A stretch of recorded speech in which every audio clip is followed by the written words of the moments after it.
Hey, what's going on, everybody? It's Peyton Doyle, host of The Peyton Doyle Show. I hope everybody's having a fantastic Sunday today. And today, I'll be talking about the Raiders and what head coach Jon Gruden said this week that really opened my eyes and brought up a question in my head. I'll also be talking about Baker Mayfield and what he said recently that brought up a question in my head. And I'll also be talking about the best news of the week, Alex Smith being cleared to play football again, and why it may be more than just a feel-good story. But first, the NBA playoffs are set, and there's one first-round matchup that everyone is buzzing about. The first seed, Los Angeles Lakers, versus the 8th seed, Portland Trail Blazers. Can Portland actually beat the Lakers in the first round of the playoffs and upset them? That's the big question on everyone's mind, and everybody is asking it. It's interesting because if there's ever been an 8th seed that could actually upset a number 1 seed, it could be Portland, in my opinion. You know, it's funny to me because throughout LeBron James's entire career, there were always these bluff, number 1 seeds. The number 1 seeds that were like, yeah, they're the number 1 seed, but they weren't really actually going to make it to the finals out of the conference.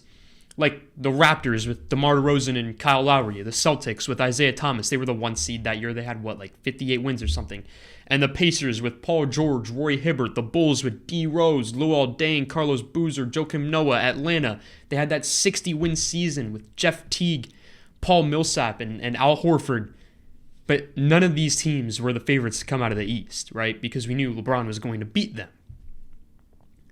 But now it feels as if the Lakers are that fake, not scary number 1 seed.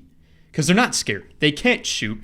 They're getting cold at just the wrong time. And other teams, like the Blazers, are getting hot at just the right time. The Blazers match up well with the Lakers as well.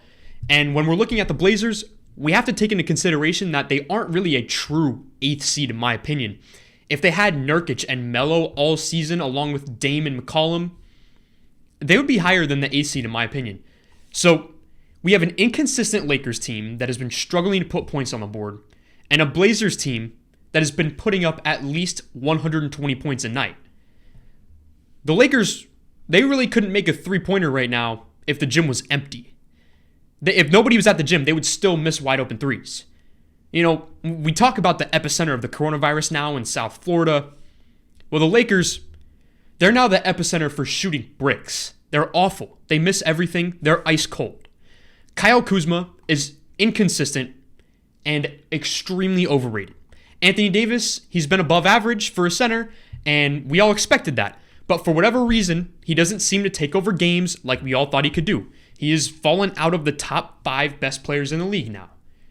Then they have just a bunch of role players after that. Dion Waiters, Alex Caruso, JaVale McGee, J.R. Smith. Do we really think any of those guys are going to take over games, if anything, if LeBron's off?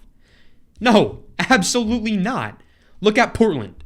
You see Dame, who could take over games at will and is easily the best three-point shooter in the bubble. CJ McCollum, who can give you 30 on any given night, score from anywhere on the floor.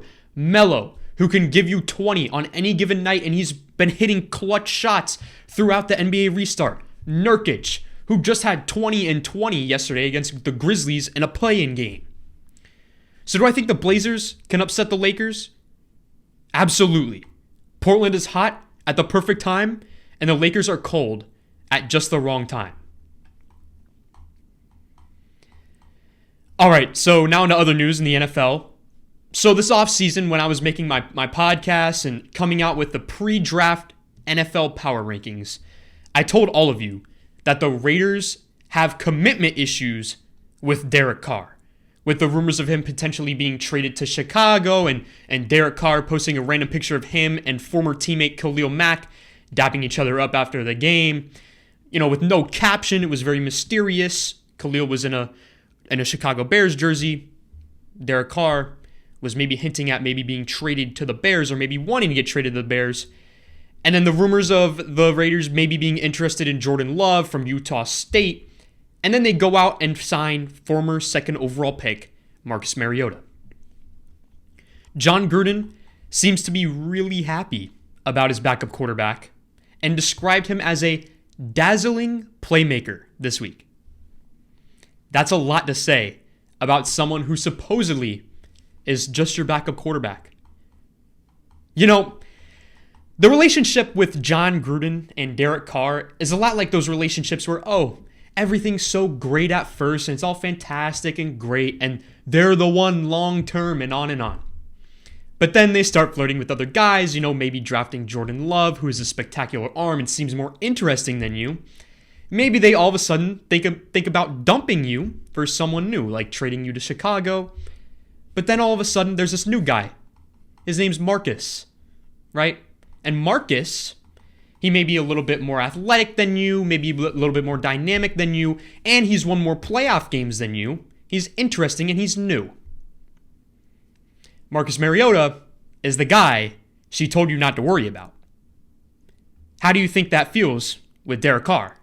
Derek Carr probably doesn't feel too good right now. Jon Gruden, he really needs to make up his mind with Derek Carr sooner rather than later, because it's quite evident that he's unsure if Carr is the future of the franchise. He has trouble committing to him. I would not be surprised if Marcus Mariota eventually wins the starting job over Derek Carr this season, much like Tannehill took the job from Mariota last season in Tennessee. I believe we could see the same sort of situation in Las Vegas. So then there was another thing that someone said this week that I thought was interesting. Baker Mayfield claims that he lost himself last season during the chaotic Browns season last year. Look, last year, you can blame the Browns' struggles on coaching, offensive line, too many big personalities on the team, and drama. But Baker Mayfield struggled a lot last year. Some of the blame has to be put on him. I think he's just now realizing that Baker Mayfield in his first year, listen, he was spectacular, setting the rookie passing touchdown record, and he played with a swagger and a confidence that uplifted his teammates around him, and the team played extremely better with him in the game than when Tyrod Taylor was a starting quarterback in the beginning of the season. He always had this chip on his shoulder. Nothing was handed to him his whole career, and he always had to prove himself in college as a walk-on and in the pros. He had to win the starting job even though he was the Heisman Trophy winner and the number 1 overall pick. That was probably the only good thing that Hugh Jackson did as the head coach of the Cleveland Browns that was actually good for the team.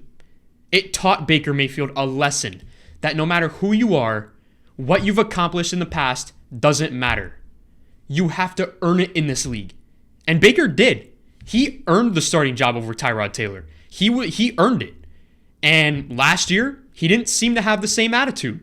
He seemed to work less in the offseason.